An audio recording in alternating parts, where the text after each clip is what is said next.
చూడండి, హెబ్రీలకు రాసిన పత్రిక 13వ అధ్యాయం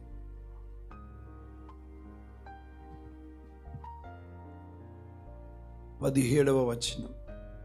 మీ పైన నాయకులుగా ఉన్నవారు లెక్క ఒప్పచెప్పవలసిన వారి వలె మీ ఆత్మలను కాయిచున్నారు. ప్రతి దైవజనుడు దైవజనాంగమంతా లెక్క ఒప్పచెప్పాలి.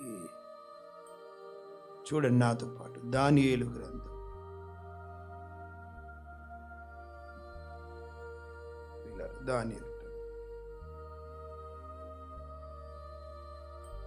5వ అధ్యాయం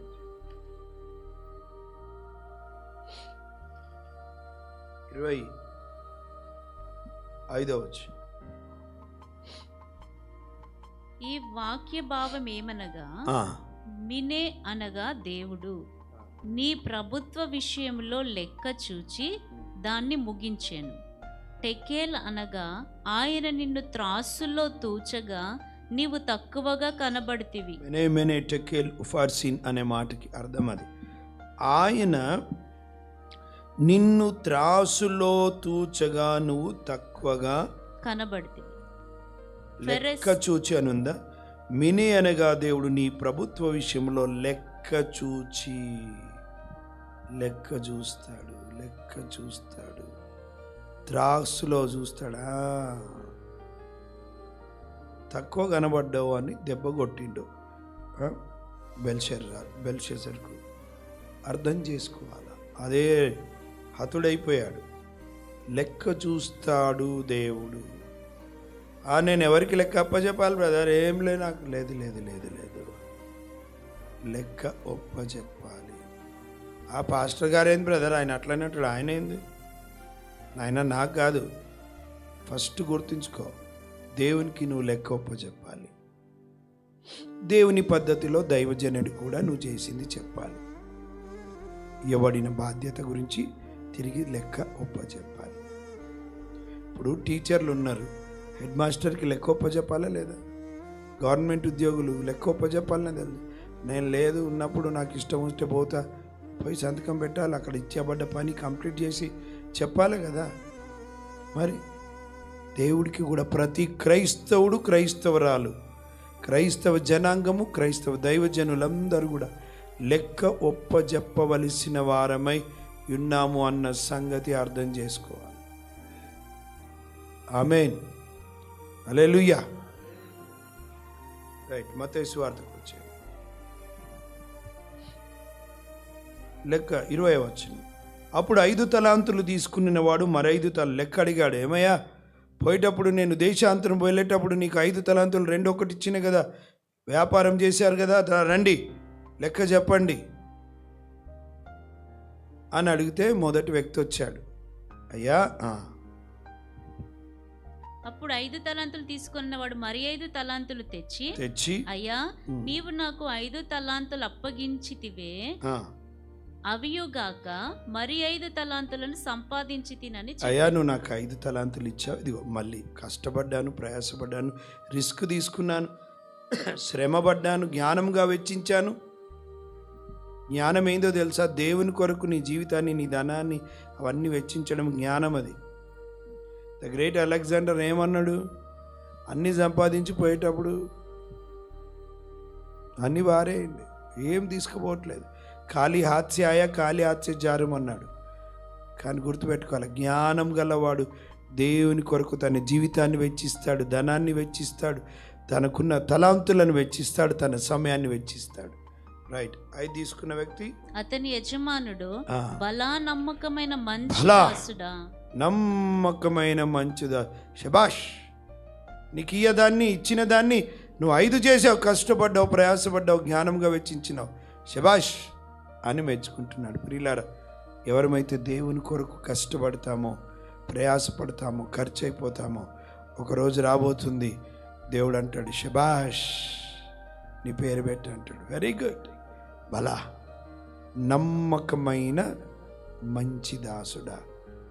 ఇప్పుడు 5 తలాంతులు కలిగినటువంటి వ్యక్తి 5 తలాంతులు చేశాడు, కష్టపడ్డాడు, ప్రయాసపడ్డాడు, వెచ్చించాడు. అంతేకాదు, యజమానుడు ఒక విషయాన్ని గుర్తించాడు, నమ్మకమైన వ్యక్తి యజమానునికి. తన యజమానుని దగ్గర నమ్మకంగా ఉన్న వ్యక్తి నమ్మకస్తుడు లెక్క ఒప్పజెప్తాడు యజమానునికి. నమ్మకస్తుడు యజమానుడు లెక్క అడుగుతాడని భయపడతాడు. నమ్మకస్తుడు యజమానుడు లేకపోయినా కష్టపడతాడు యజమానుడు ఉన్నట్టుగానే. చాలామంది ఉంటారు, పాస్టర్ గారు ఉన్నప్పుడు అన్ని పనులు చేస్తుంటారు, పాస్టర్ గారు అటు పోగానే కథం పనులు వదిలేసి వెళ్ళిపోతాడు.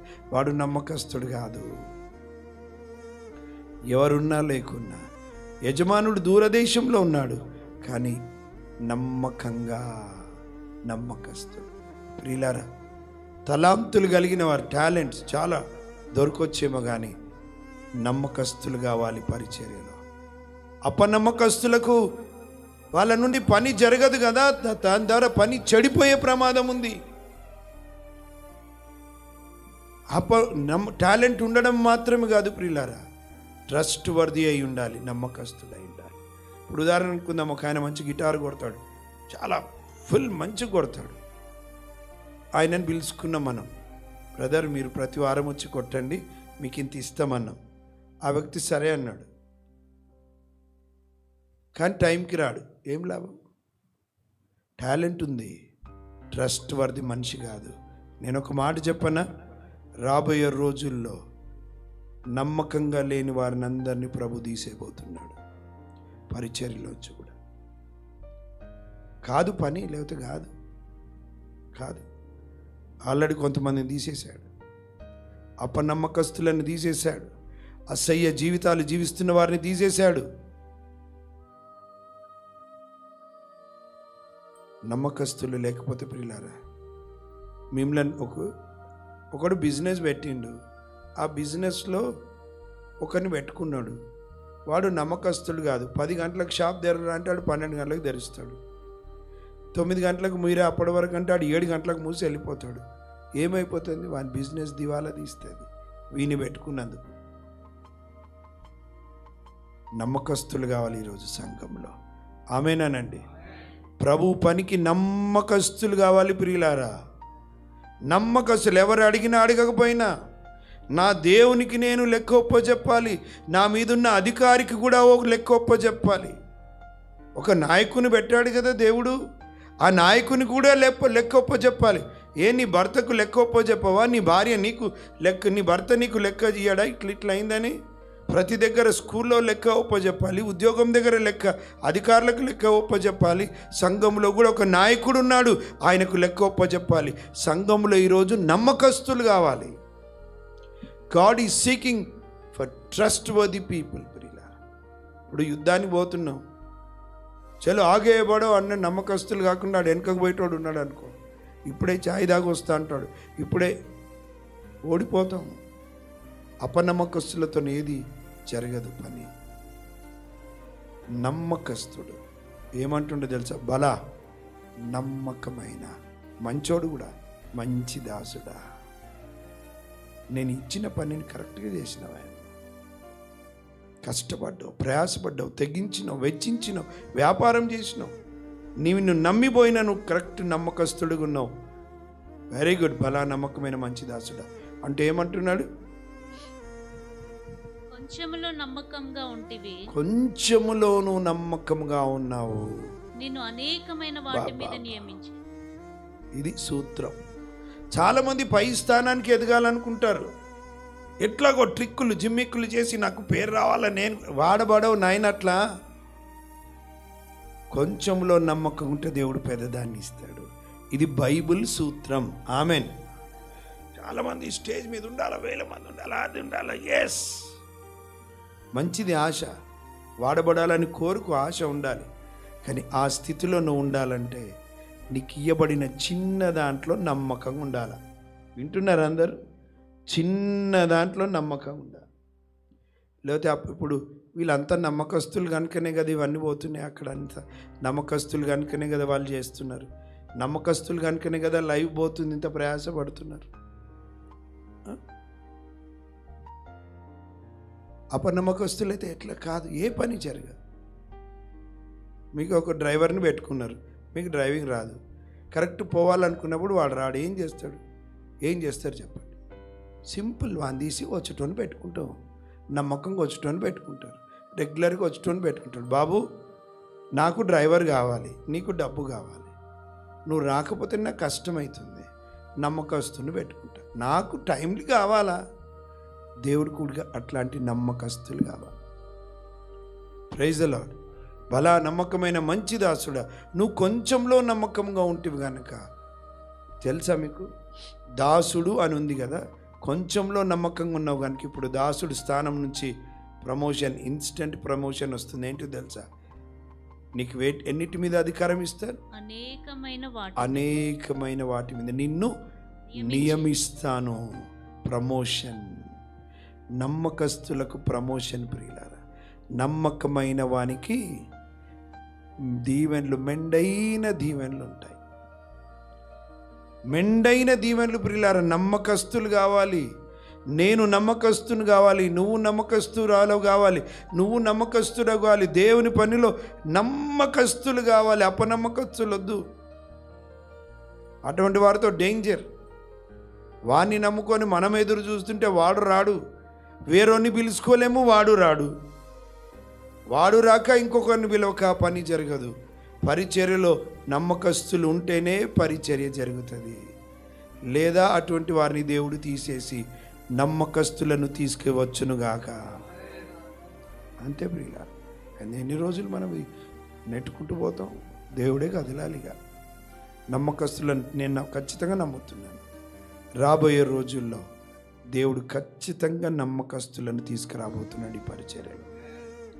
ఫస్ట్ చంద్రానిగుట్ట ప్రాంతంలో అనుకున్నప్పుడు దేవుడు చెప్పాడు, కొంతమందిని దూరం చేయబోతున్నాను అన్నాడు దేవుడు. చెప్పిన గుర్తుంది ఈ మాట. నేను కొంతమంది, God is going to remove. ఇప్పుడు పరిచర్యల ప్రక్షాళన చేస్తున్నాను, నేను కొంతమందిని తీసివేయబోతున్నా అన్నాడు దేవుడు. చెప్పాను, మొదటి వారమే చెప్పినాను. తీసేశాడు ప్రియులారా, దూరం చేశాడు మెల్లగా. మనం చేసుకోలేము, దేవుడే దూరం చేసేసాడు. ఇది నా ఇల్లా నీ ఇలా వణుకో, దేవుడు ఆయన పని చాలా భయంతో వణుకుతుందో చేయాలా. ఇంకొంతమంది కూడా పోతారు ప్రియులారా, ఇంకొంతమంది ఆర్ గోయింగ్ టు లీవ్. అంతేకాదు, ఇటువైపు పోతున్నారు, మైనస్ కాబోతుంది, ఇటువైపు ప్లస్ కాబోతుంది. దేవుడు కొత్త వారిని తీసుకురాబోతున్నాడు. ఆమేనండి. God is going to bring new people. Minus but plus. దేవుడు కొంతమందిని జతపరచబోతున్నాడు మనతో, మన భారంతో. దాని కొరకు కూడా ఎదురు చూస్తున్నాను నేను ఇప్పుడు. ఖచ్చితంగా ప్రభు అది జరిగి ఆల్రెడీ కొంతమందిని కలుపుతూ వచ్చినాడు, ఇప్పటికే కొంతమంది కలుపుతూ వస్తున్నాడు. వారిని బట్టి దేవునికి మహిమ కలుగును గాక. నమ్మకస్తులు. ఇప్పుడు మీరు మీ పిల్లలు ట్యూషన్కి పంపించిండ్రు, టీచర్ రోజు కరెక్ట్గా చెప్పదు, రేపు లేదు, ఎల్లుండి, ఈ వారం అంతా వద్దన్నది, నెలంతా వద్దన్నది, వచ్చే వారంలో ఎగ్జామ్స్ అన్నది టీచర్. లేదు ఇప్పుడు నేను చెప్పాను, ఎగ్జామ్స్ అయినాక చెప్తానంటే ఇంకొక టీచర్ చూసుకుంటామమ్మా మేము. మా పిల్లలకి కావాల్సింది ఏంది? ఈ చదువు విషయంలోనే మన పిల్లల గురించి ఇంత తీవ్రంగా ఉంటే ప్రభు పని ఎంత తీవ్రంగా ఉండాలి చెప్పండి. హల్లెలూయా. 5 ఉన్నాయన 5 ఇచ్చేసిండు. చదవండి. నీ యజమానుని సంతోషంలో పాలు పొందుమని అతనితో చెప్పు. ప్రవేశించు యజమానుని నాతో పాటు ప్రవేశించు సంతోషంలో అన్నాడు. అలాగే 2 తలాంతులు తీసుకున్నవాడు వచ్చి, అయ్యా నీవు నాకు 2 తలాంతులు అప్పగించితివే, అవియుగాక మరి 2 తలాంతులు సంపాదించి తినని చెప్పాను. 2 తలాంతులు తీసుకున్నాడు కూడా సంతోషంగా వచ్చిన వ్యక్తి, అయ్యా నువ్వు నాకు 2 ఇచ్చినావు, నేను 2 చేసిన.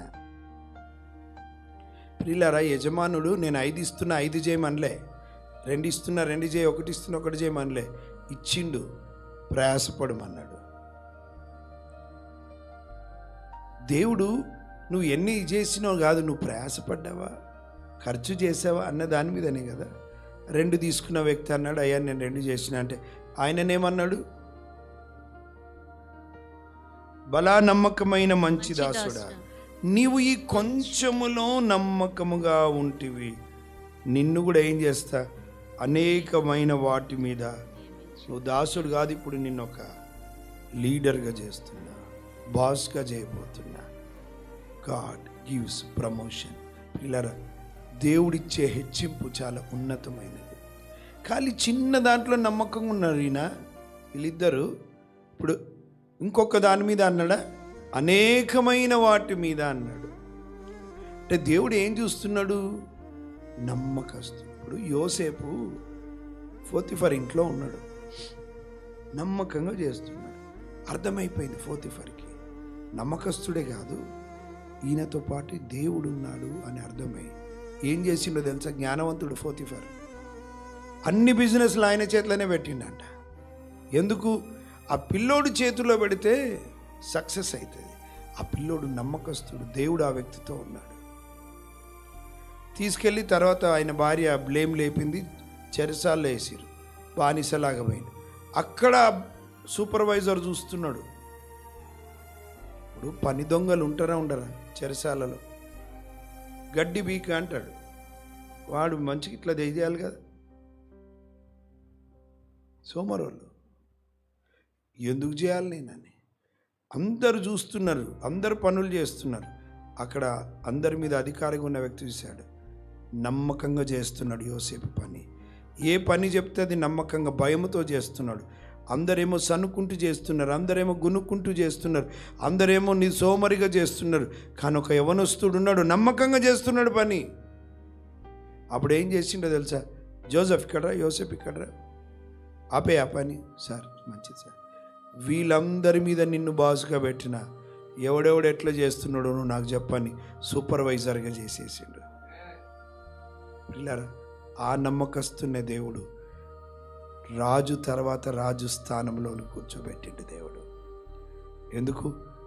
యోసేపు నమ్మకస్తుడు గనుక యాకోబు తన జనాంగమంతా రాబోయే తరమంతా పోషించబడాలి గనుక దేవుడు యోసేపులో నమ్మకత్వాన్ని చూశాడు, పరిశుద్ధతను చూశాడు, కష్టపడడం చూశాడు, పాపానికి దూరంగా పరిగెత్తడం చూశాడు.